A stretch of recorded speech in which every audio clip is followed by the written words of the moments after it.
छत्तीसगढ़ के दुर्ग में अफीम की अवैध खेती का मामला अब पूरे प्रदेश में राजनीतिक तूफान खड़ा कर चुका है।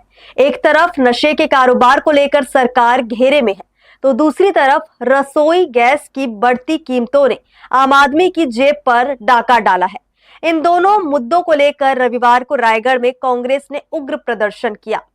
दुर्ग जिले के समोदा गांव में भाजपा नेता द्वारा 9.5 एकड़ में की जा रही अफीम की खेती ने प्रदेश की राजनीति में हड़कंप मचा दिया है।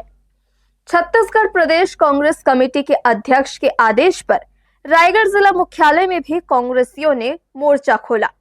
वरिष्ठ नेताओं की मौजूदगी में आयोजित पत्रकार वार्ता में भाजपा सरकार पर सीधा हमला बोला गया।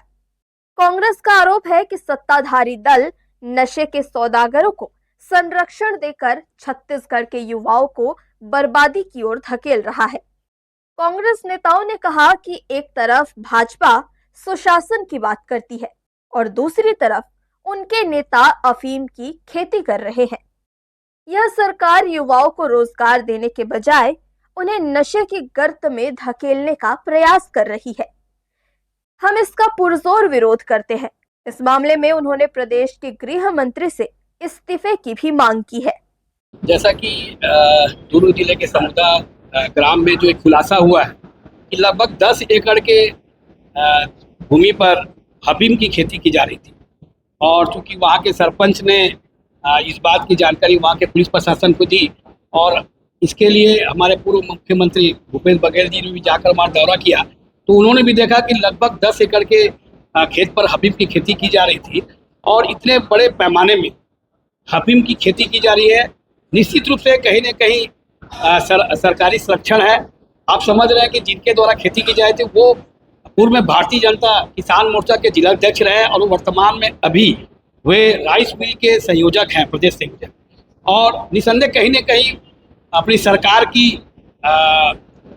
दबाव के कारण इस प्रकार के अवैध कारोबार को वो आगे बढ़ा रहे थे।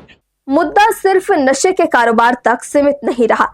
7 मार्च से प्रभावी हुई एलपीजी गैस की कीमतों ने जनता के गुस्से में घी डालने का काम किया है। घरेलू सिलेंडर पर 60 रुपए और कमर्शियल सिलेंडर पर 115 रुपए की भारी बढ़ोतरी को कांग्रेस ने आर्थिक डकैती करार दिया है। बढ़ती महंगाई और गलत आर्थिक नीतियों के खिलाफ कांग्रेस कार्यकर्ताओं ने केंद्र सरकार के खिलाफ जमकर नारेबाजी की। प्रदर्शन के दौरान देश के प्रधानमंत्री का पुतला दहन किया गया और बढ़ी हुई कीमतों को तत्काल वापस लेने की मांग की गई। कांग्रेस ने स्पष्ट किया है कि जब तक जनता को राहत नहीं मिलती, उनका यह संघर्ष जारी रहेगा। हर्ष न्यूज के लिए श्याम देवकर की रिपोर्ट।